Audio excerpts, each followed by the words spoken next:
2, 1.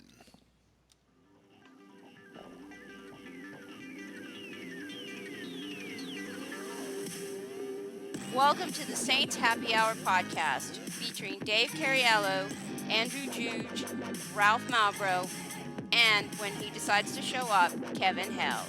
We are the perfect blend of Saints sincerity and stupidity. How many RPMs would it take for the Julio copter to actually fly away, and how many fumbles would happen as a result? Well, that's a trick question because you can only fumble once. If you're not having fun when your team is 11-2 and wins back-to-back division titles for the first time in 50 years, then you need to stop watching. And now, here's your host, Ralph Malbrough. All right, everybody, welcome to another edition of the Saints Happy Hour podcast. Dave's back from vacation from Alaska. I'm back from vacation from Seattle, back to the oppressive mind, body, soul-crushing heat that is Houston and New Orleans. Dave, it's good to have you back. You were gone for 2 weeks. How was Alaska? Dave, are you there? That good, huh? That good? No, today the weather in New Orleans today was nice. Actually, we have like a little bit of a cold front moving through, so it was unseasonably low humidity. So today was nice. But in Alaska was about as warm as it is in New Orleans today, which is I was kind of annoyed. It's like I didn't go fucking 3,000 miles to the way more to the in the northern hemisphere in the summer. I'm trying to get away from the heat of New Orleans. I wanted 1 week of not oppressive heat, and I'm in Alaska, and they're like setting record temperatures in Juneau and Skagway. It's like I'm wearing shorts. I only packed one pair of shorts, so I have to wear the same pair of shorts for a week because I only have pants. I was annoyed. I was pretty pissed off. I was in Seattle, and I went to Mount Rainier, and we went to like not the top, but like a visiting center, which is, pretty high up the mountains, the Henry Jackson Visitor Center, whatever. And I saw the most exotic creature that I have seen in like a decade. They had a payphone at the visitor center, and I was like, because you're in the middle of nowhere, right? Your cell phone it has no service, right? So like a payphone, and like. Literally, like kids were coming in, and like at least like 4 or 5 of them were like, "Mommy, what is that? Daddy, what is that?" Like they were like, "Oh my God, what is this exotic thing mounted on the wall?" It was quite instructive. So before we get to the last time either of us used a payphone, Dave, are you going to tell the people about where they need to gamble? Yeah. So. Since we started the show, Ralph has always been asked. He always gets asked all sorts of questions about who to bet on and who to bet with. And Ralph usually doesn't always know who's going to win. In fact, he probably never really knows who's going to win. But he does know where to go. And the answer is MyBookie. Between their live in-game betting, endless props, and fantasy sports wagers, there's something for everyone. With the best player perks in the sportsbook business, they've been good to us, and we know they'll be good to you. They're hooking our listeners up all month. Visit mybookie.ag. Oh, yeah, mybookie.ag. That's not .com, that's .ag. And use the promo code HAPPY25 when creating your account to claim your 50% bonus. Laying down $100? You've now got an extra $50 in play. Booyah! That's mybookie.ag. Promo code HAPPY25. You play, you win, you get paid. Dave, I think Ralph could read that 100 times and it wouldn't be as good. I hate you so much, Dave. I hate you so much. I've been reading that ad for like a year, and I didn't read it as good. I mean, it could be like Ralph at church reciting the Our Father, and it would not come across that clearly. It would not. I think I'm the new ad guy. Yeah. What about today? Is today the worst day of your life? Yes, There we go. I'm I live shamed. I live for the moments when you actually use a sound clip and it makes sense. I like think once. wrong week to quit sniffing glue probably Yeah. applies right now Yeah. too. It's like Looks like I picked the wrong week to quit amphetamines. um. So. So yeah, I mean that's the thing, right? Like you would think after a decade of this and maybe as long with Dave, you would think I would be at least like a C plus host, and I just am not. No, You that's know, not. You suck at reading ads, but you're a great host. it's all part of it. It Well, all adds up to C plus. yeah. I got to win. Oh, by the way, if anybody at the NOLA Press Club listens to the show and you haven't voted yet, vote for me for Sports Column of the Year. I want that award. I will not lie. I want that fucking Press Club award. If you listen to the show, vote for me. I know they're never going to give it to the crippled guy in Houston because they're the NOLA Press Awards, but it could happen if you vote for me. So just do it. Is that shame? I'm shameless, but I want the award, man. I do. Um, so I would vote for you if I could, Ralph. I got nominated for 2 freaking columns. I just want. I don't need to win it like I don't need to win it like multiple times. I just want it fucking once, and then I can mount that shit on my mantle, and I can claim and I can put it in my Twitter bio that It's I'm going in the award intro winner. if you win that. Oh yeah. Oh yeah. And I will lord that shit over Eric Paulson. I will put it in the WWL contract that they have to introduce me as award-winning columnist Ralph Marlboro henceforth forever. Um, Do you get like a statue? You could always make sure it's in the background when you're doing oh, the live. that's a good idea, Dave. the I live might. video. You know what I might do if I win? I'll get it when I get the if Channel 4 decides to have me back on the morning show. I'll get the backdrop built and I'll like split it down the middle. Half of it'll be the podcast logo and half of it'll be the NOLA Press Well, Award. no offense to your beautiful son Max, but that's got to become your Twitter pick if you win it. Maybe I could do my son holding it up. Yeah, there you go. And they're adorable. But I mean, you know, that's what I want, and I want to have it the award maybe and have the backdrop with the award, or maybe I'll just Dave. You know what I could do? I could do the interview holding the award and petting it like a cat. Like Mr. Bigglesworth. So, Now wait a minute. Are you like?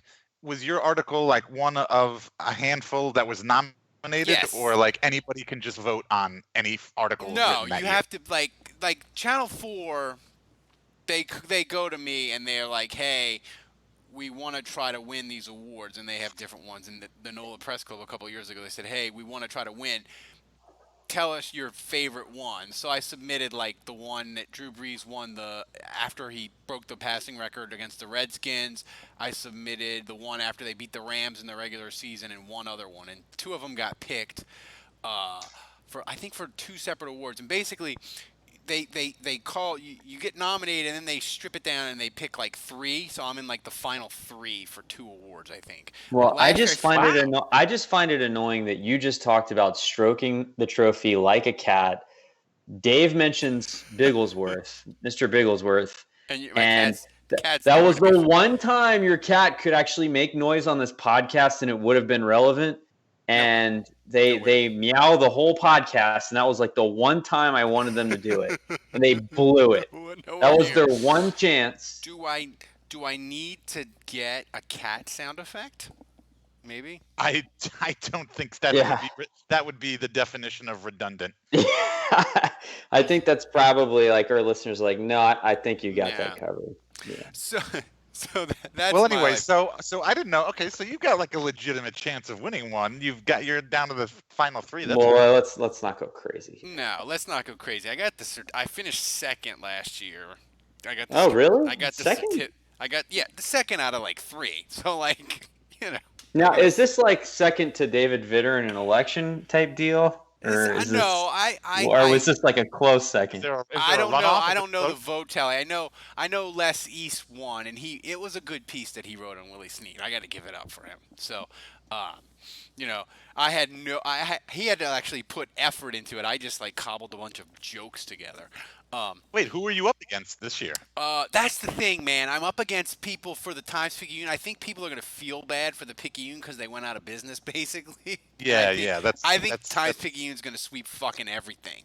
yeah, Uh, that's like the Nazi movie always wins. You know, yeah, and the like you got like movie. you got like Larry Holder, and Jeff Duncan, and like the crippled Oh Well, yeah, I Joe thought guy. you said it's gonna be a pity party. Yeah, I thought you said you were in the final three though. I am. That's Against I two, think Duncan and Holder. yeah, I think that's one of Oh, the categories. Jesus. So like If you lose to Jeff Duncan, I may never speak to you again.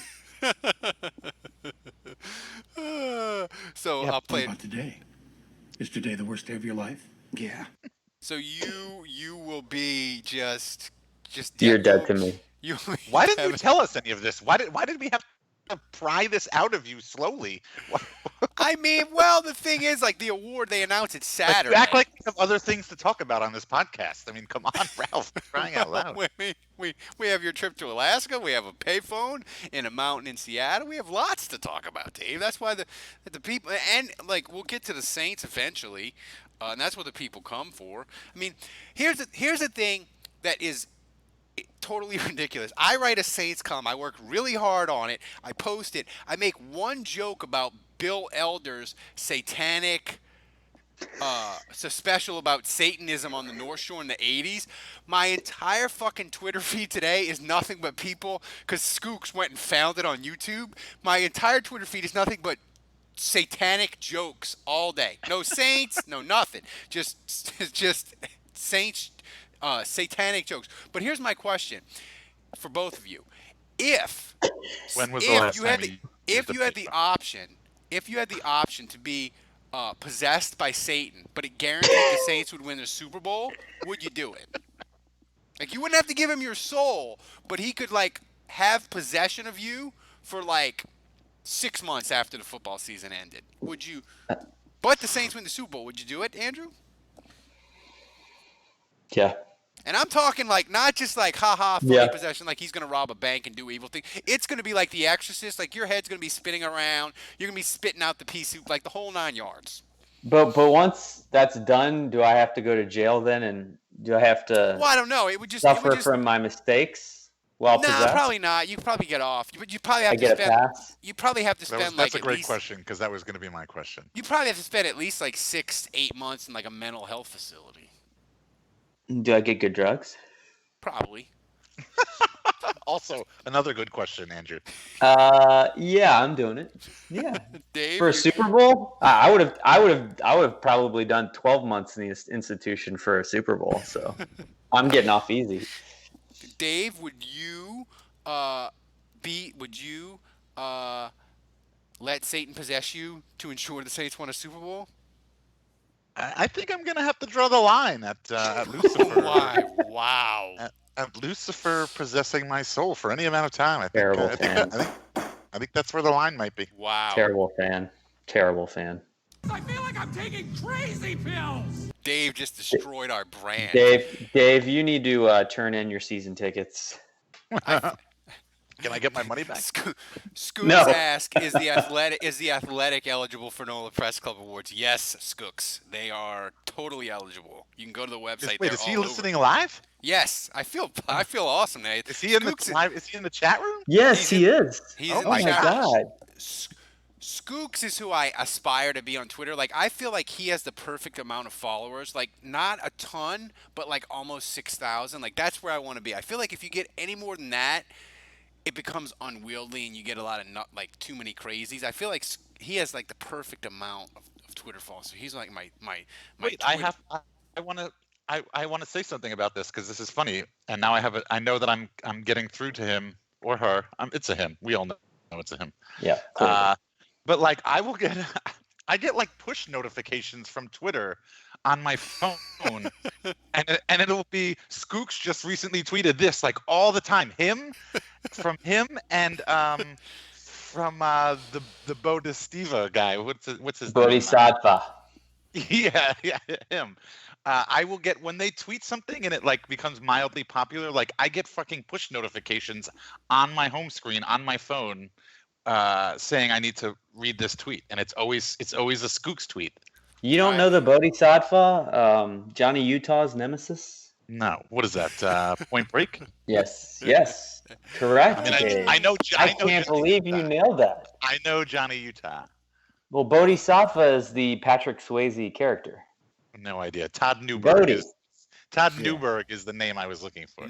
Knows about that. Has no fucking idea who Clemenza is. None. So, final thing on Skooks. I respect him because they did a feature on him in The Advocate. We got a whole Skooks part of the show now. They did a feature on him in The Advocate, and he refused to be interviewed by them. If The Advocate called me and wanted to do me a feature on, I would fly to New Orleans and do a photo shoot for them on my own time. That's how publicity hungry I am. You'd put makeup on your dead arm. I would. I'd put like one of them sleeve tattoos. I'd get it all. It'd be like a giant fleur de lis. Maybe Drew Brees' head on my hand.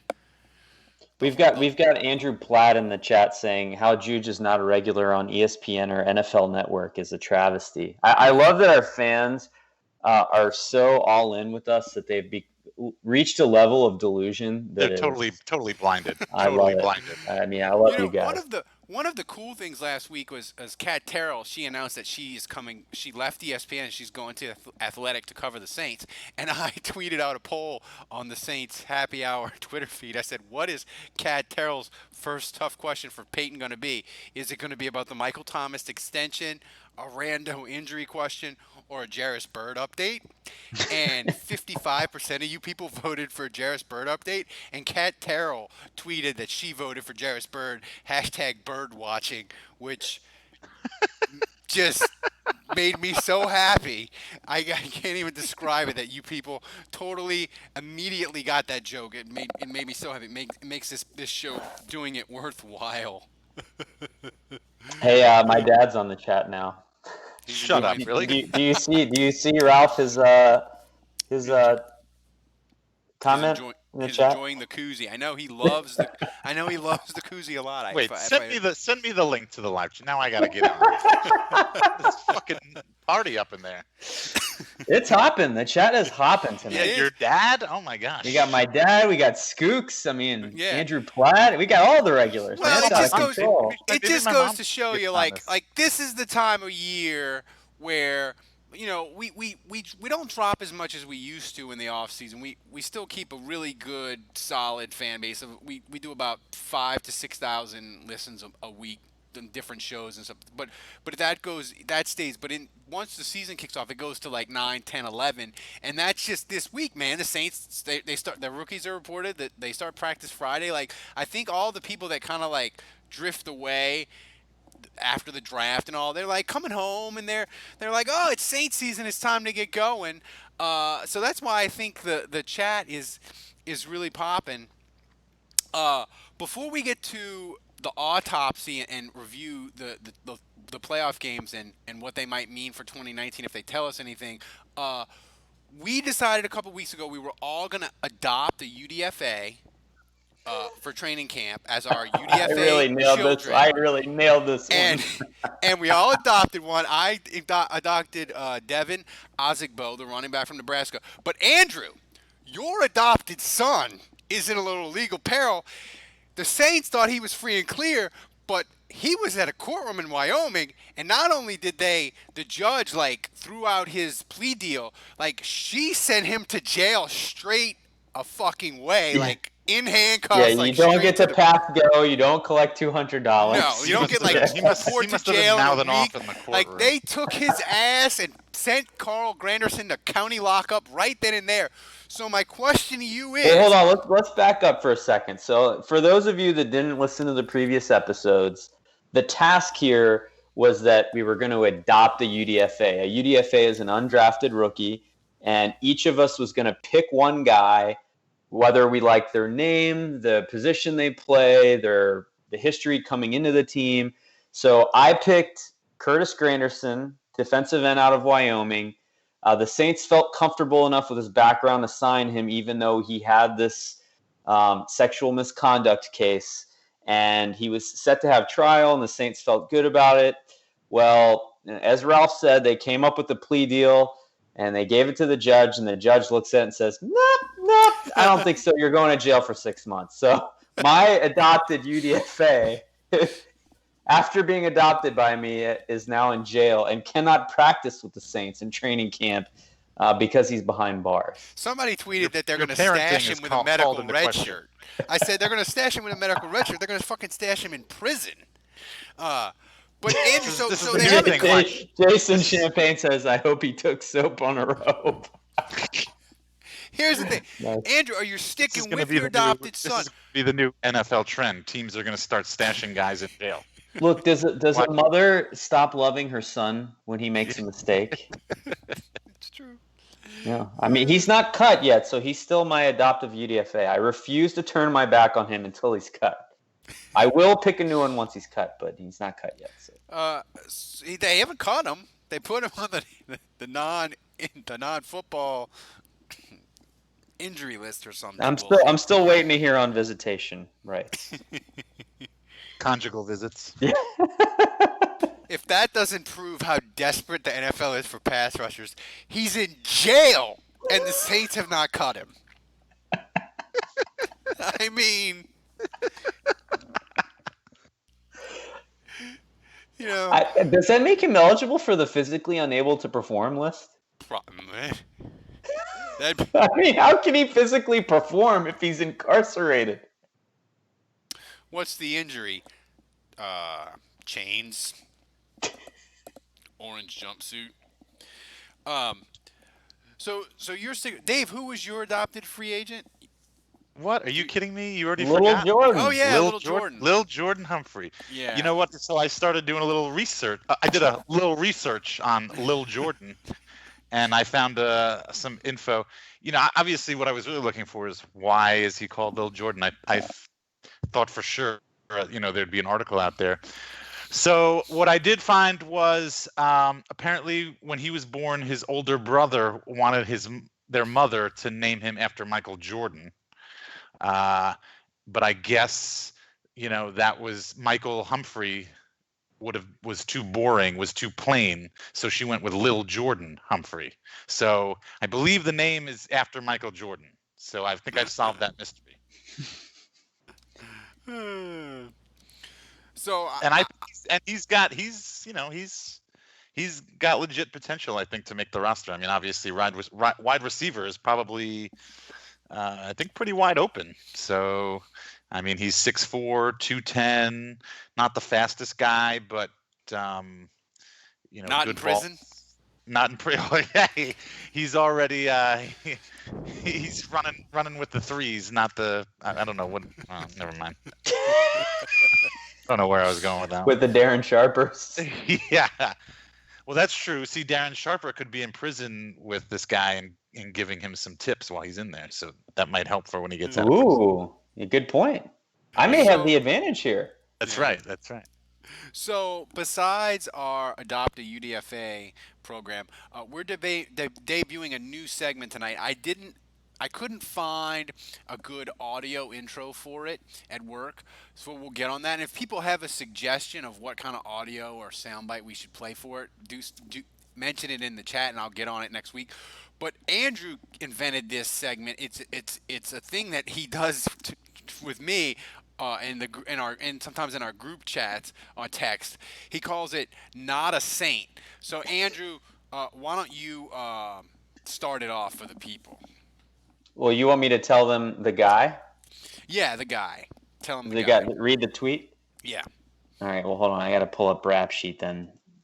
So basically, anytime Rap Sheet, Ian Rappaport, he'll update us with various players that are injured, that were carted off at practice. And, there's usually one a day, it feels like, this time of year. And so basically, anytime it's a player that's not a Saint, I will copy and paste the tweet and text it to Ralph. And then I will quickly tweet, and then I will quickly text "not a Saint" to him.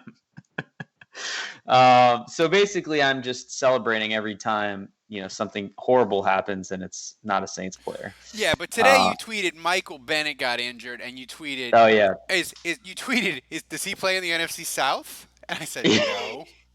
Does he play for the Saints? No, Okay, not cool. a Saint. Not a Saint. Yeah, I mean, A Seahawks defensive lineman Jaron Reed was suspended today for 6 games for violating the league's personal conduct policy. He's not a Saint. I'll just oh, point and the that Saint. out. But When did not only Saint? is he not a Saint, but he plays the Saints in week 3. No, he But doesn't. he's suspended for the first 6 games, so I guess he won't be playing that game. So that was a huge win for the Saints.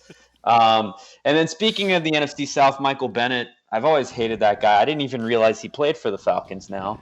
But he broke his ankle at practice.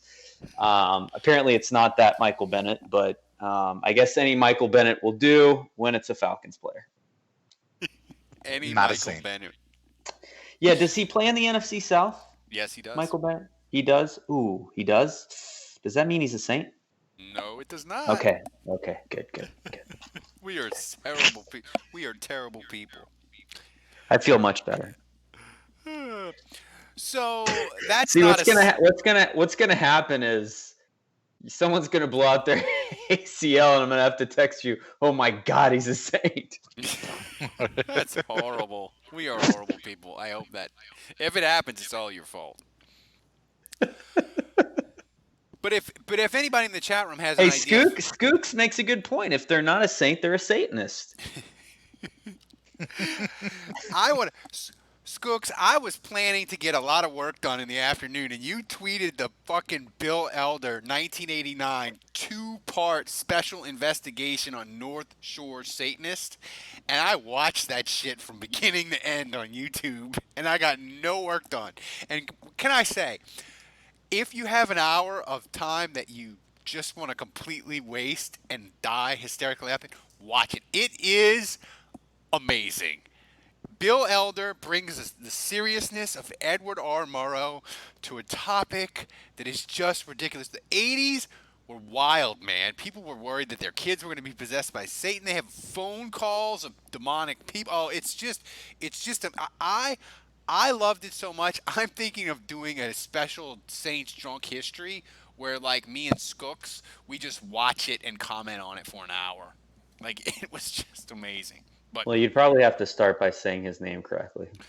Skooks. There you go. So that's the ridiculousness of the podcast. Actual Saints stuff. The Saints. I think Michael Thomas's contract is going to get done before Friday, but we've been over that. But the one thing that I want to talk about, and it's great that Dave is here. Me and Andrew have been talking about, because the NFL Network on last Thursday and Friday they played the Eagles game, Saints Eagles Thursday, and the Rams Saints on Friday. So me and Andrew were trying to figure out what, if anything, do those playoff games tell us? As we get further away from it, you kind of watch, at least the Eagles game, you can watch it and you don't have as much emotion invested in it because they won and that sort of thing. But Dave, did you get a chance? Well, you were in Alaska, so you probably didn't get to watch any of the games, right? The I did replays not of it? I did not rewatch those games. The only thing I watched was NFL Films also had like a 30-minute highlight special of like the 2018 Saints season. I watched Oh my that. God! And fortunately they glossed over very quickly at the end the NFC call? Championship. Oh yeah, Roger Goodell's not letting them do all that. Well, I mean, when the Saints, when they went 3-13 under Ditka, they just I was watching that the 1999 Saints yearbook, and they just gloss over everything, and it's like 20 minutes of the Hazlitt Randy Mueller press conference. Like the yearbook, man, they don't do anything negative in the yearbook. But is there, Andrew? Do you think? And we talked about it a little bit this morning on the podcast, which, by the way, $7 a month, you get a podcast every fucking day. You're gonna want that, baby. Now that Saints season's kicking off, and me and Andrew are gonna be doing training camp practice every single day for $7. You're practically giving it away. So, but the offensive line, Andrew, it was a mess, and that was, besides the ref fucking them, that was the main reason they didn't win, probably. Is it gonna be better, you think? And can you glean anything from the playoff games, or is it just a case of, hey, they'll be healthy, so let's hope they're better. Uh, yeah. Well, I mean, first of all, Max Unger's gone. So, um, you know, I think a lot of us would hear that and say, "Oh my God, that's terrible. How could you ever replace him?" But really, for the better part of last year, Max Unger was not Max Unger. He was not himself, and I would say at times he was really bad. And the one thing that really stood out to me in that Eagles game, I tweeted it out. I was just like, "Wow, Max Unger is terrible in this game. I mean, he just looked bad." And I'd rewind back to like 4 or 5 years ago. Uh, you know, Basically right after the Jimmy Graham trade, maybe the year or two after that. And I remember being at the Greenbrier, and I remember seeing them do like one-on-ones, offensive line versus defensive line. And I remember texting with Ralph and just telling him like, man, he's going up against John Jenkins, Akeem Hicks, Tyler Davison, Kendrick Clancy, like all those guys. And he's just destroying all of them. I mean, these were all guys that were in the NFL starters. I mean, in Akeem Hicks's case, ended up becoming a superstar. And Unger just rep after rep was just destroying everyone.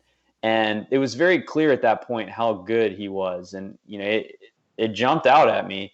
And then, fast forward to watching these playoff games, and he just really stands out as a huge liability.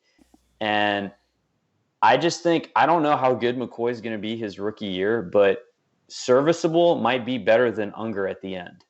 And I mean, obviously he was injured and he retired, so we know now after the fact that he just physically he couldn't do it anymore. And this is going to come out mean, but I don't mean it in that way. If Unger hadn't retired and had tried to come back and had looked like he looked in the playoffs, I think he would have pulled a Stinch comb and be like, "I'm done. I'm done." Because the Saints would have been like, "Man, you can't do I it mean, anymore." maybe if he had done surgery and then tried to rehab and all that, I mean, Maybe. I think Sean Payton would definitely give him a shot at it. But yeah, I mean, we'll see. I think so. He's gone. You get McCoy, and now you get Easton. I do think the Saints were a little tough with depth. I mean, I know we like Will Clapp, and I know we like Cam Tom, but I just don't think the Saints ever really felt like they were in a position where they could start those guys in the playoffs and be successful. And they didn't feel comfortable throwing those guys in. So now I think with Easton kind of being your sixth lineman, I think that's really important because health-wise, we hope Ramczyk is young enough that he'll bounce back. But, Andres Pete, Armstead, and Larry Warford, all three of those guys were banged up last year, and their health is not a given. In fact, Warford wasn't even practicing at minicamp. So, Easton may be that right guard to start training camp. So, Well, I don't know. The answer, so time, hopefully, they can some of the soft tissue stuff and some of the stuff they needed surgery for. Hopefully that'll be better this year. But look, I mean, if you're counting on Armstead to have a fully healthy 16 games, I mean, we've learned over the years that's probably not prudent. Dave, what of these two scenarios in training camp is more ridiculous? Saints Twitter arguing that they can't cut Little Jordan because he'll never get through waivers, or that they need to trade Cameron Tom for a fifth-round draft pick. They're both very likely to happen. Um, Saints Twitter. yeah, I've gotten to know them pretty well I've dabbled. I've dabbled over the years. It's not a lie if you believe it. Um, I think, first of all, Lil Jordan would never clear waivers, so I'm gonna have to go with Cameron Tom, flipping Cameron Tom for what was that, a second round pick? Just a fifth. Not a second. No, he's worth a first. He's worth a first. I mean, but Andrew, Look at the those tape, are the two. bro. Look at the tape. Those are the two standard Saints training camp arguments on Saints Twitter, right? Player X will never get through waivers, and what about trading so and so for a draft pick. Which the thing that was crazy, And the other team probably is going to need to throw in a player too. yeah, Right. Of course. the crazy thing was though last year they actually did it when they traded what was his name? They traded somebody to Cleveland that was a UDFA for a 7th-round pick. I can't remember his name now. But he was awesome in the preseason, and the Saints shipped him out to Cleveland for a draft pick, which Oh, totally the defensive tackle. yeah, Yeah, it they totally, traded him to the Browns. yeah. So now, Yeah. like they'll just up the ridiculousness because they got a 7th-round pick for him. Now they'll think a second. Let's trade a UDFA. Let's trade a UDFA and a 4th for Patrick Peterson because he's off. DeVar Lawrence. Yeah, because he's off 6 weeks, so we can get it done. Whatever became of him? Yeah, let me look at his. Let me see if he got any stats this year. So Or while if the Andrew's Saints doing totally fleece them. while Andrew's doing that, I want to do 2 announcements. He played in one game. No tackles. No tackles.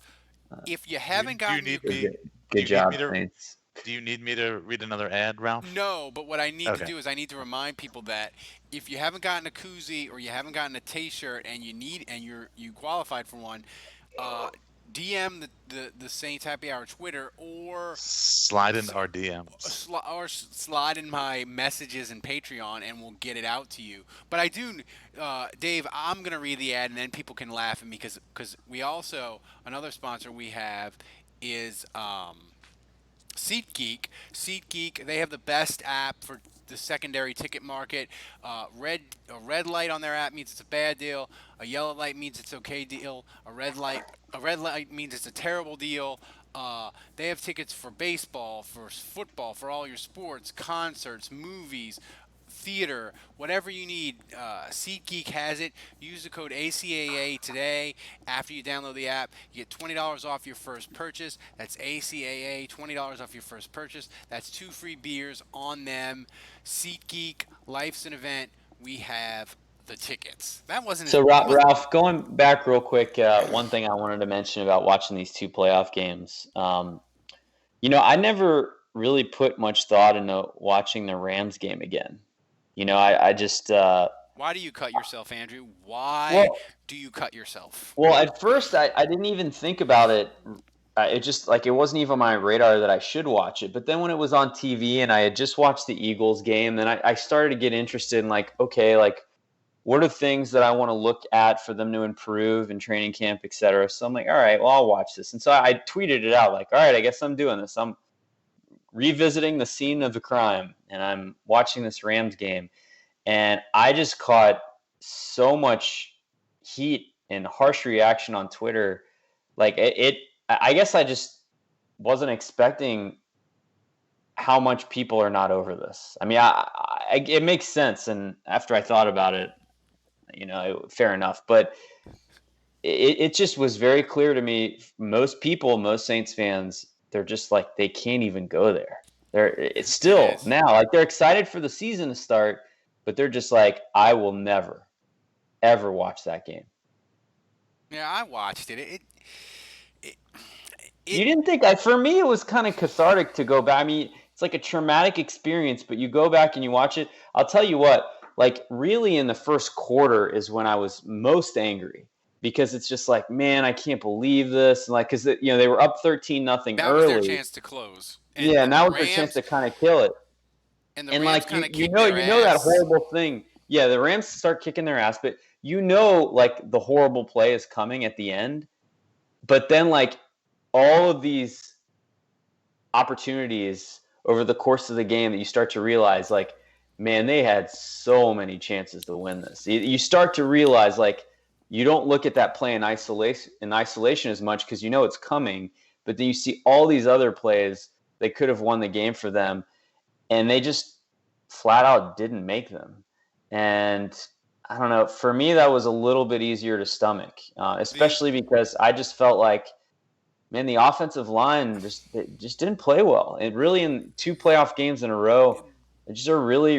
I mean, I know they were banged up, and that was a big part of it, but it was just really disappointing playoff.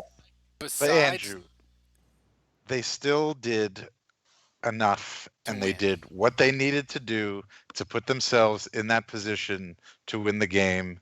And they didn't get the call, Yeah. and It could be both. so It can it can you be know, both. It can be both, yeah. I Here's mean, the here thing is, like, we'll never know about how they would have done against the Patriots. We'll never know. Like, I wonder, like, would the offensive line have been equally horrible, or would 2 weeks have been enough time for them to maybe heal a little bit? Um, how would they have done against the Patriots? I mean, we'll never know. yeah, But I'll, man, like the defense, what a waste, because the defense really in both games, I thought played exceptionally the well. one thing besides the referee call that like Dave just said, it fucked them and they did enough and they got screwed. The other thing, the one play from that game that's not the ref call that will haunt me forever is the throw that Drew Brees threw to Michael Thomas where it was a ground ball. Like if he Drew Brees does that 99 times out of 100. If he throws it to Michael Thomas can literally yeah. like dance his way into the end zone. And Now that's another thing that kind of gets lost is, man, that second half was bad by Breeze. Brees was. I He don't was know. off, Like if I don't way know if off. my theory is Dave in that second half, Drew Brees was like, my shoulder cannot do it, and he lost confidence that he could make the throws physically, and from there he was just done. Like he just that's my theory on his second half. You might be reaching. Yeah, I mean he looked out of sorts in a way that really I mean, I can never recall that. Maybe the first half of the Minnesota playoff game and the first quarter against the San Francisco in 2011, but I can never really remember Drew Brees being that much out of sorts. Um, Yeah, and it's hard to know if it was. I mean, he really had no time. He had no time. So like, I would assume it's that was hard to just the know if he was defense. beat up, or was he partially injured? Was he totally injured? Was it a little bit of both? So we'll and never know. But I'll put it to you this way: I don't know how much preseason Breeze is going to play. I assume that at some point in the third game he'll get a quarter in or whatever. But I'll need to see him drop back once, 7-step drop, have a good pocket, clean protection, and just kind of fling it down the field. And if he can make a nice play down the field, then I'll be okay. All right, he's good. He's fine, and he's ready to go this year. But if I see him kind of flutter that duck for a quarter, when he tries to push it down, because I know he can still do the screens and the short passes to Kamara and Thomas. I mean, he was doing that fine. I'm talking about when he tried to push the ball down the field. And I only need to see him do it once in preseason and I'll feel okay. But like that's the lasting memory. I watched those 2 playoff games, and he could not push the ball down the field in those games. Andrew, Cameron Todd, or Will Clapp for half a po' boy. Take it or leave it. Somebody asked in the chat room. That's Yeah, but what's the po' boy? well, I'm what not what doing it for a cat. I'm not doing it for a catfish po' boy. I well mean, you I shrimp, guess shrimp. Arno's roast beef. Yeah, oh yeah, I'm or doing no it. deal. I Yeah, think the Peacemaker. I'm a big fan of Peacemaker, so like that's a no brainer for me. But I'm not. You can't just say po' boy because I'm not doing it for a catfish po' boy. no, no, because It's not worth injuries. it. Yeah, and catfish po' boys. Eh. So before we get out of here, and get to everybody's questions, want to By the make an way, Jeans on announcement. Rampart, I believe, closed. Ooh, Just to just to Avi clarify. Saint 55. I think Jeans is closed. I think he Hmm. sold. I think it's going to be like a Starbucks or something. Oh my If God. if Skooks was still here, I'm guessing he's not still here. Otherwise, I think he would have jumped in on that and shared that news. Yes, New Orleans is going to hell. Uh, so big podcast announcement. First of all, we changed the tiers of donations a little bit, just in a sense of it used to be that if you wanted a magnet, if you wanted the koozie, sort of you had to donate for a couple of months and qualify. Now, if you donate at 328, you get the koozie, which we've been doing for a while. But if you donate at the $7 level, the first month, you get the koozie and the magnet. And for everybody that's at $3.28 or above, we have a guy, an artist, and let me make sure I'm going to probably butcher his name. Um, I don't want to. Um, I cannot find. Oh, Let good me. job. Good job. No, Anthony Wallace. He is an artist. He reached out to me. He Wait, you has. were afraid to mispronounce Anthony Wallace? Well, I was just afraid to get it wrong. Like I wanted to double check it. You know, I want to say like his name is his. I didn't want to say like his name is Andrew Watson because I did that on the last Drunk History with Michael Size Love. I kept calling him Michael Size Moore, and I can blame the alcohol, but we all know that Size Love is his porn name. yeah, I would have butchered his name completely sober. But Anthony Wallace, he reached out to me. Ralph had a tough time distinguishing between Ireland and Australia. When I asked him, hey, when are you going to post Nick Knight's, Nick Knight, the guy we met, the Australian? He's like, what are you talking about? I just posted it. I'm like, no, you posted the Irish guy. Oh yeah. Sorry, Nick. It's like Ireland, Australia, they're only like 6 continents away. Yeah. So Anthony did a cool schedule graphic that that every patron at $3.28 or above is gonna get. It's hysterical. It's awesome. You can use it as a screensaver for your phone, for your laptop, for whatever you want to do with it. It's awesome. Everybody's gonna get that. And Andrew was having a moment where he was sad about not being able to do his grades anymore because he closed up his blog. But Andrew, tell the people you are gonna be fucking doing your grades this week. They're coming back, baby. They're coming back, and if you donate at $10, you get Andrew's grades every Monday. It'll be a blog post only for $10 and above patrons where you can read grades for every Saints player. And you get early access to the podcast that me and Andrew are going to do Monday morning, where he discusses his top 5 highest graded Saints and lowest 5 graded Saints. It's going to be spectacular. So do it now. That'll be up later this week for all that. It's just we're going to do all kinds of amazing things for this podcast this football season because the Saints are winning the Super Bowl and we want in on it and make your Saints following experience as good as it can be. So now let's get to some questions. Dave, I love this question. Michael Thomas's tweets are getting increasingly weirder. It makes me love him more. What do you make of his tweets? Wait, say that again. Whose tweets? Michael Thomas. Oh, they're getting what? What is he saying? They're getting weirder and weirder. Oh. What do you make of it? Makes me love him more. What do you make of them? You know who else's tweets got weirder and weirder?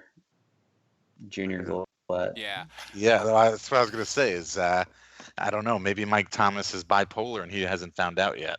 Well, here's the thing. Here's the thing with Michael Thomas. He could literally tweet out. And his alter ego is the highest paid receiver in the NFL. Boom!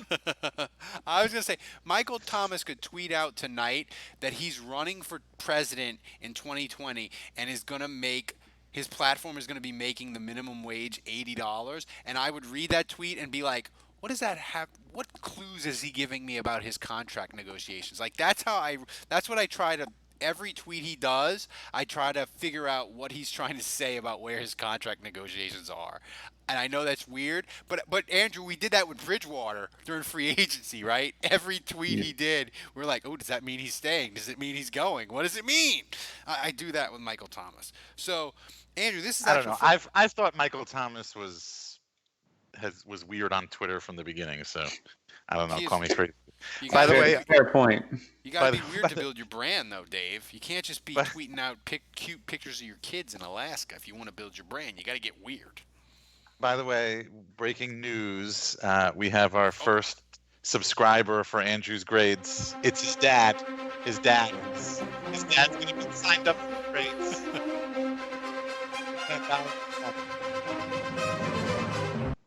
Man, Dave, you had me for like a split second. I was like, "Oh my God, did the Saints sign Michael Thomas during the podcast?" John Murphy asks, Andrew, how concerned should we be about the offensive line? Do the offseason moves, have they been enough to make you feel confident again? No, not necessarily, but it's kind of wait and see. I think we got to hope McCoy is a hit. McCoy needs to be a hit, and I'm I'm reasonably confident there. We've got to hope that Easton can be a hit, that he's a valuable backup and at least kind of Senio Kelamete quality.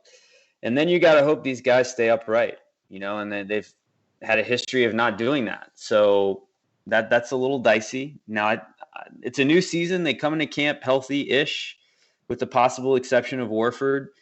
But, I think there's enough talent that if things go the Saints' way, things will be okay. So right now I feel okay about it.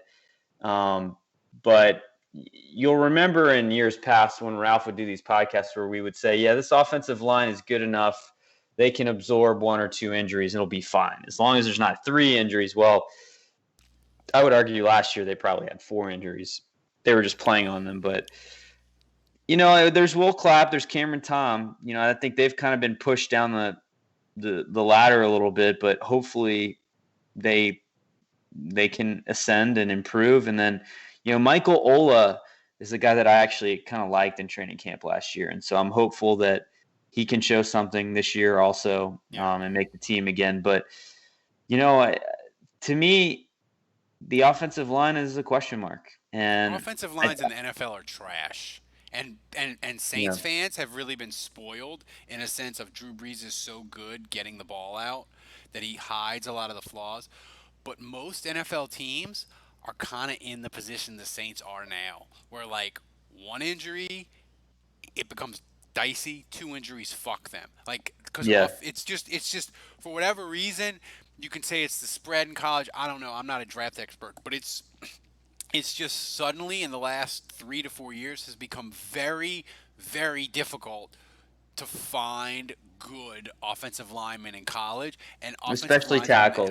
Yeah, they just suck, and it kills you. Chris Holloway asked, I want to contribute more to the podcast, but I'm attached to the $3.28 troll. What other higher troll amounts can you offer for patrons? I don't know.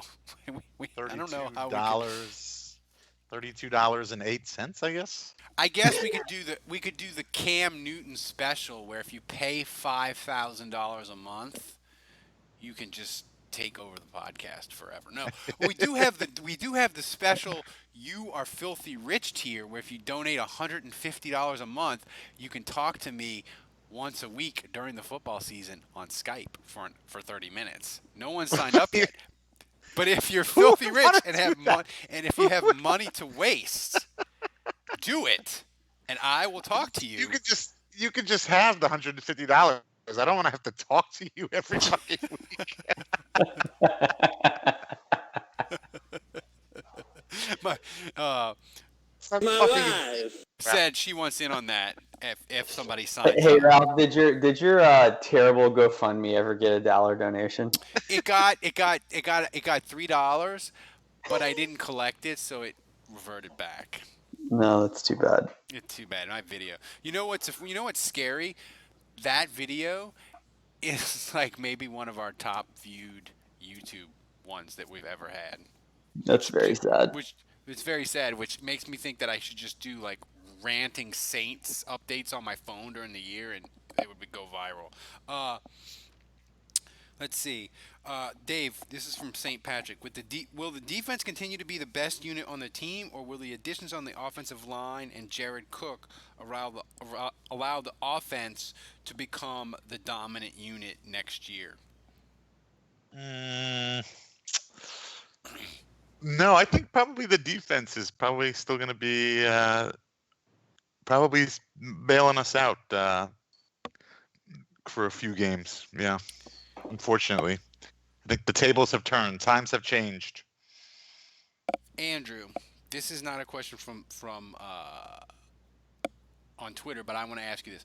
If I give you this choice, Marcus Davenport can have 12 sacks, or you can get playoff Marshawn Lattimore for 13 games during the year. What do you pick? I know Marshawn Lattimore's going to turn it on when he needs to, so give me the 12 sacks. That wasn't where I thought you were going to go. This is from Dylan, who has a blue check mark, and I don't. And just because he's a weatherman, I am a nominated sports writer, and I deserve a blue check mark. I hate you, Dylan. But he says, who scares you more, Dave, Atlanta or Carolina?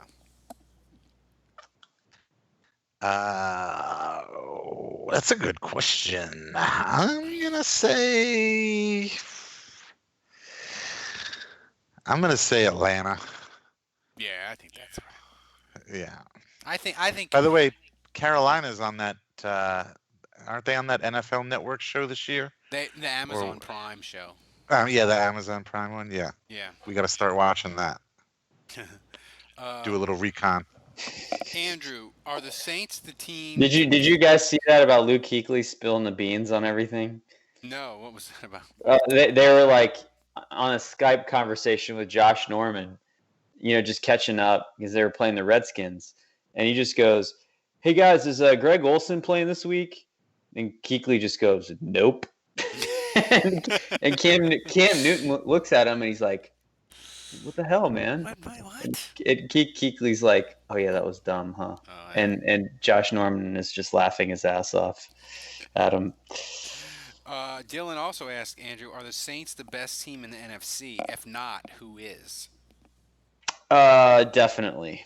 I think Atlanta to me is the biggest threat. I know they had a lot of injuries last year, and a lot of those guys are back healthy. It's going to be interesting to see how Atlanta bounces back. That's kind of the one team I think, at least talent-wise, I have my eye on. I'm just not a Jameis Winston believer. I like some of the moves the Bucs made. I love Devin White. I think the move they made at coach is one that kind of surprised me, honestly, because I just look at that job and I'm surprised Arians would want it. I'm surprised they could get to pull a guy like Bruce Arians, but I think that's a great hire for Tampa. But at the end of the day, I'm just not a Jameis Winston believer. So they don't scare me. I still think Carolina is trending downward. But Atlanta, to me, is the biggest threat. But yes, I do still think the Saints are the best, and I believe they win the division. Yeah, I mean, the NFC, I think the schedule's tough, though. Yeah. This is going to be tougher. The two teams that I have my eye on in the NFC is Philadelphia. I think they could potentially be really good because they were banged up and their lines are really good, and they showed it in the playoff game, which we discussed a lot onto this podcast. And another team that I have my eye on, just because I think their variance for what they could be is very wide, and that's the Bears, because defense is like they created so many turnovers and so many sacks that those sort of vary wildly from year to year, and their defense could regress. And if Trubisky doesn't get better, they could go from 12-4 to like 7-9 easily.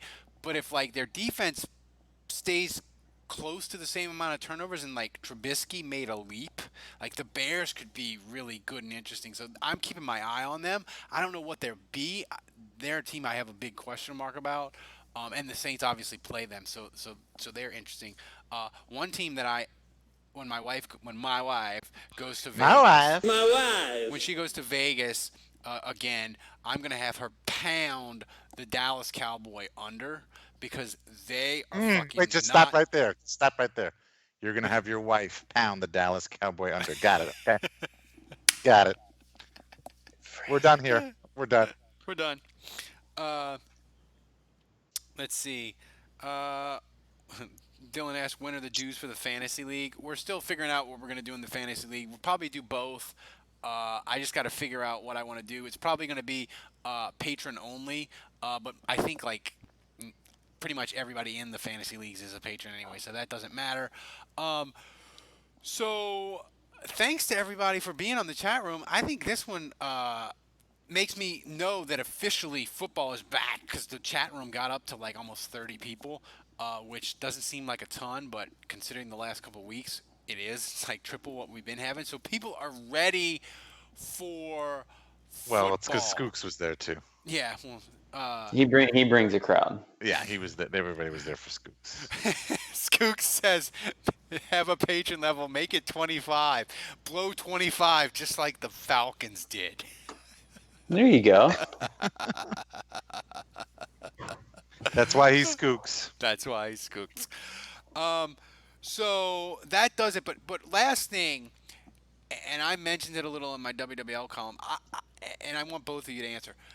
And I'll start with you, Dave. I felt like this offseason was probably the longest offseason for the Saints since at least 2011. Go or I'm sorry, 2000. After the 2011 going into Bounty Gate for 2012, but at least that offseason, you were frustrated about San Francisco, but you had breaking news, which was horrible all the time because of Bounty Gate. I think this is the longest, most horrible Saints offseason in maybe the Sean Payton era. This is just, it's been interminable, Dave. It just seemed to go on and on forever.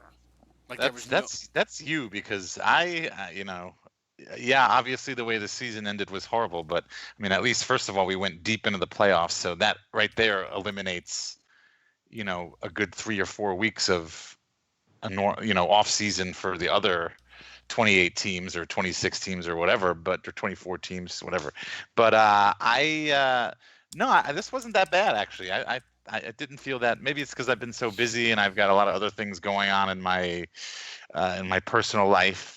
Oh well, aren't you special? I didn't say it was all good, um, but no, for the most part, it was all good. But no, I'm surprised. I kind of feel like I can't believe that football is back already. So I'm actually really happy. Andrew, am I the I only one that... also I'll say this too. You know what else made the off season feel a little bit shorter was all the Anthony Davis shit and the Zion that's shit. true. Yeah, Yeah. it's true. Yeah. that was a lot of entertaining stuff. In the really dead period to kind of help us along there. So I think that was that was huge. Andrew, sorry, Yeah, that's fair. But man, I just keep going back to the way these last two postseasons ended. I mean, and anytime I talk to a fan of an opposing team, they're acutely aware of it. They're just like, how do you keep being a fan after losing like that to the Vikings and losing like that to the Rams? And people just say it makes you aware that NFL fans that maybe aren't closely tied to the Saints by any means watch those endings and they're just like, holy shit, that's as bad as it gets for a fan.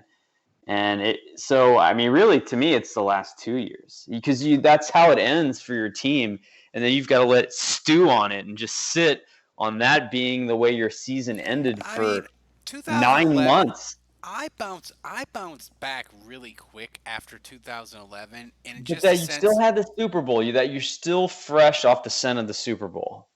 Like, I think you were still high from the euphoria and the fumes of winning the Super Bowl. And the thing is, the 2017, like you knew, yes, the Minnesota game was awful and it was a fluke, but my sense of it was like they had this awesome draft. I know everybody's coming back, and we get to go at it again.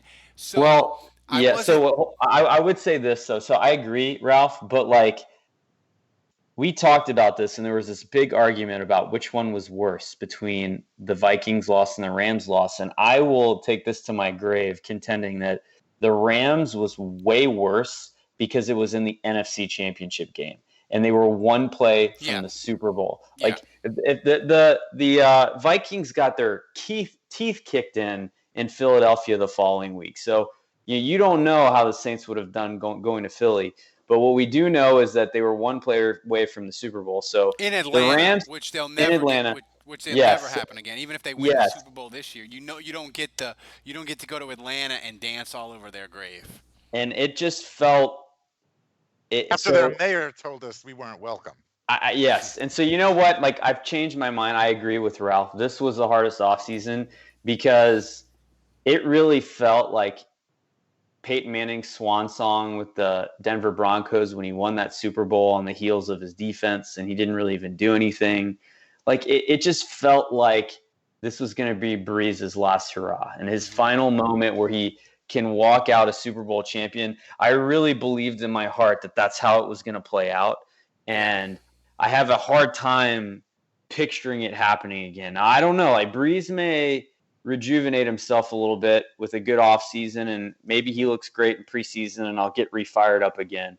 But I don't know, man. I just felt like they were going to drag that offensive line across the finish line, and it didn't happen. And I don't know. It just it's been a tough recovery. It's been tough, not for Dave because he's a mogul and he's got multiple stores in multiple cities to keep his mind occupied. Where me and Andrew were just sad all day long and reliving the NFC Championship game over and over again. So for everybody in the chat room, thanks for joining us. It's been great. If you're not a patron, become a patron. Football season is here. We are going to be the place you want to be. We have cool swag out the ass. Do it. It's awesome. So for Dave, for Andrew, for Kevin, who is MIA, until next week, the bar is closed. At least we're not the Falcons, though.